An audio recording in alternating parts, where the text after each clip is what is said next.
Assalamualaikum dan salam sejahtera. Bertemu kembali kita pada hari ini dengan topik yang baru. Okey. Kita akan masuk topik baru iaitu bab 6, persamaan linear. Sebelum kita teruskan, apa ada dalam bab ini? Okey, yang pertama, kita akan bercerita berkenaan dengan persamaan linear dalam satu pembalik ubah. Seterusnya, persamaan linear dalam dua pembalik ubah, dan yang terakhir persamaan linear serentak dalam dua pemboleh ubah. Kita mulakan dengan 6.1, persamaan linear dalam satu pemboleh ubah. Apa itu persamaan linear dalam satu pemboleh ubah? Persamaan linear ayat matematik yang melibatkan kesamaan dikenali sebagai persamaan. Okey, contoh kat sini, X tambah 2 sama dengan 5. Y tolak 7 sama dengan 11. So kat sini dia ada tanda sama dengan. Ada tanda sama dengan, dia adalah dikenali sebagai persamaan. Sebelum ni kita belajar ungkapan algebra. Ungkapan algebra yang membezakan dengan persamaan linear ialah ungkapan algebra tiada tanda sama dengan. Dia hanya sekadar ungkapan. Dia tiada tanda sama dengan. Okey, apakah ciri-ciri persamaan linear dalam satu pemboleh ubah? Okey, contoh sini, X tambah 5 sama dengan 8. Dia ada 3 ciri. Pertama, kuasa bagi X atau kuasa pemboleh ubah itu adalah 1. Dia tidak nampak, maksudnya dia 1. Kalau dia kuasa 2 atau dia di bawah, dia bukan persamaan linear. Yang kedua, dia ada satu pemboleh ubah sahaja. Dia dinamakan persamaan linear dalam satu pemboleh ubah. Maksudnya dia hanya ada satu pemboleh ubah sahaja dalam persamaan tersebut. Okey. Dan syarat yang ketiga, ada tanda sama dengan atau kesamaan. Baru dia dinamakan persamaan linear. Okey. So sekiranya dia memenuhi ketiga-tiga syarat ni, baru dia dapat dinamakan sebagai persamaan linear dalam satu pemboleh ubah. Okey, kita tengok latih diri 6.1a, muka surat 125 buku teks. Okey, saya tulis kat sini. Soalan dia, terangkan sama ada persamaan yang berikut ialah persamaan linear dalam satu pemboleh ubah atau bukan, berdasarkan kepada ciri-ciri sebentar tadi. Okey, A. M tambah 5 sama dengan 12. Okey, M adalah satu pemboleh ubah, tidak ada pemboleh ubah yang lain. Okey, dan kuasa tertinggi bagi M ini adalah 1.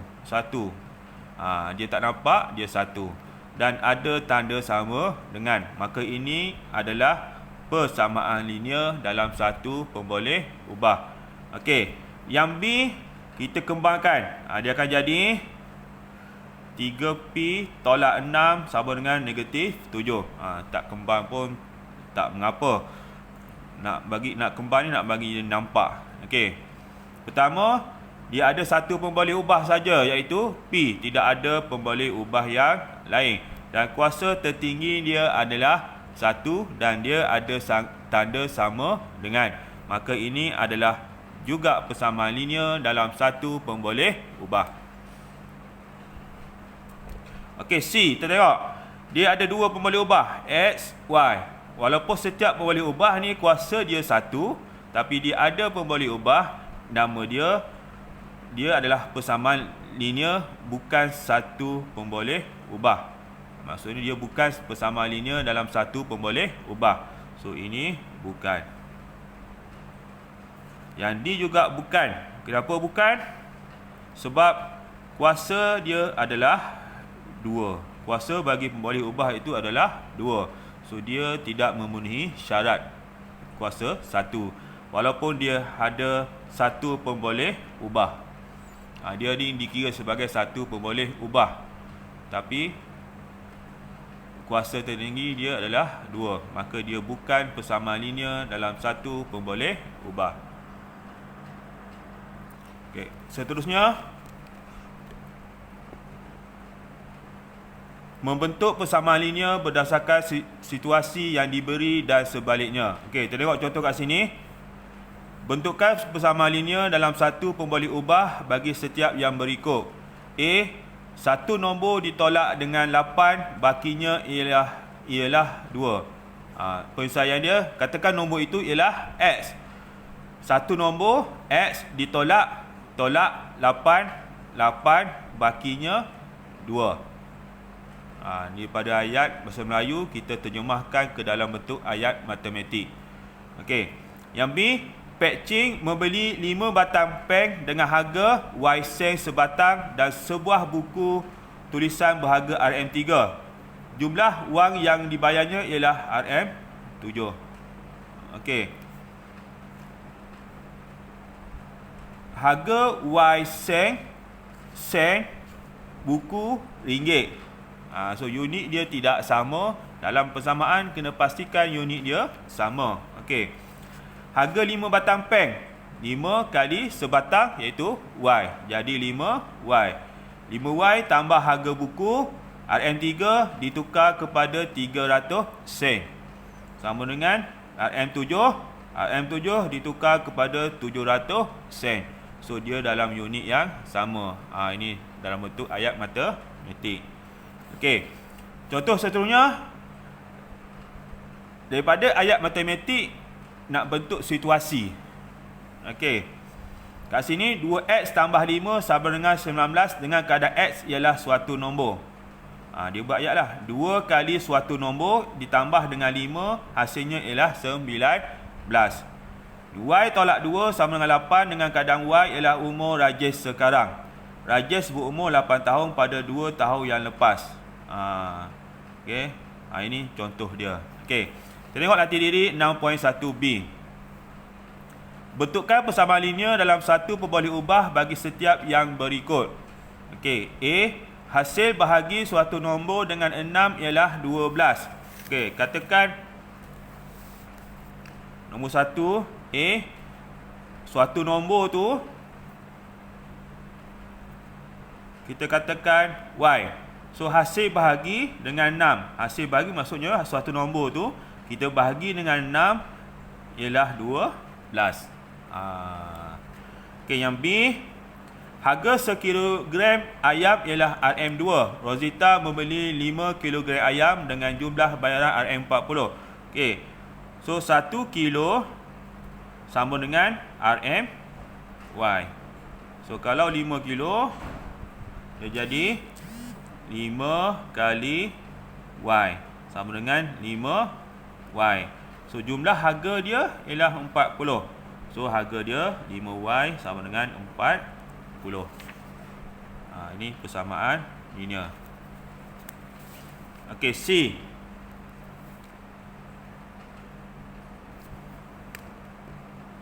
Perimeter sebuah segi 4 tepat dengan panjang 2x dan lebar 5 meter ialah 14 meter. Okey. So bentuk segi 4 tepat. Panjang dia 2x, lebar dia 5. So kat sini juga 2x, sini 5. So 2x ada berapa? 2 tambah 2, 4x. 5 tambah 5, 10. Jumlah dia adalah 14. Okey. Ini cara kita nak membentuk persamaan linear. Okey. Okey, nombor 2, daripada persamaan linear tu kita nak bentuk atau tulis pernyataan dalam bentuk situasi. Okey. A, P tolak 1 sama dengan 6 dengan P sebagai suatu nombor. Kita buatlah suatu nombor. P ni suatu nombor ditolak dengan 1, hasilnya ialah 6. Okey, B, X tambah 10 sama dengan 78.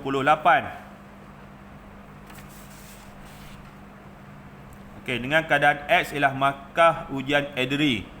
Okey, macam mana nak buat? Markah ujian Edry setelah ditambah sebanyak 10 markah lagi menjadi 78 markah. Okey. C 4M sama dengan 50. Dengan keadaan M ialah jisim sebungkus beras dalam kg. Kita buat ayat lah. Macam tadi ayam. Ni beras. Ali membeli 4 bungkus beras yang beratnya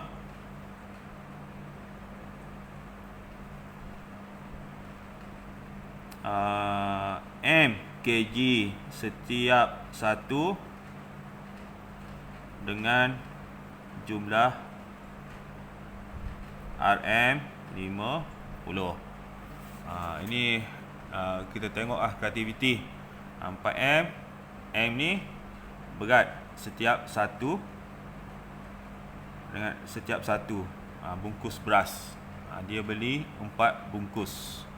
4 bungkus kali M dapat dengan bayaran RM50. Okey, last kali kita nak menyelesaikan persamaan linear dalam satu pemboleh ubah, atau dengan kata lain kita nak mencari nilai pemboleh ubah itu. Kat sini ada 3 kaedah. Pertama, kaedah cuba jaya. Yang kedua, kaedah aplikasi konsep kesamaan. Dan yang ketiga, kaedah pematahbalikan. Okey, so saya nak tunjuk satu kaedah saja, iaitu kaedah aplikasi konsep persamaan.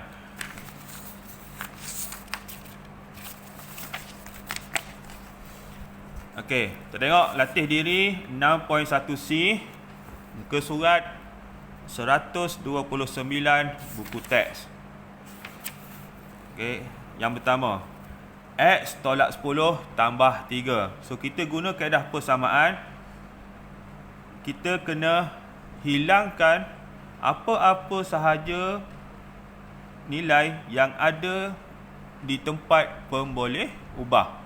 So sekarang negatif 10. Macam mana kita nak hilangkan negatif 10? Kita tambahkanlah dia dengan 10. Negatif 10 tambah 10 jadi kosong. Okey. Tapi dia tak boleh hilang macam tu saja. Dia kena seimbangkan balik. Okey, kena seimbangkan balik kiri dan kanan. So bila kanan tambah 10, bila kiri tambah 10, kanan juga kita tambah 10. Baru dia balance balik. Okey, so kat sini tinggal X, kat sini 3 tambah 10 13. Okey, yang B.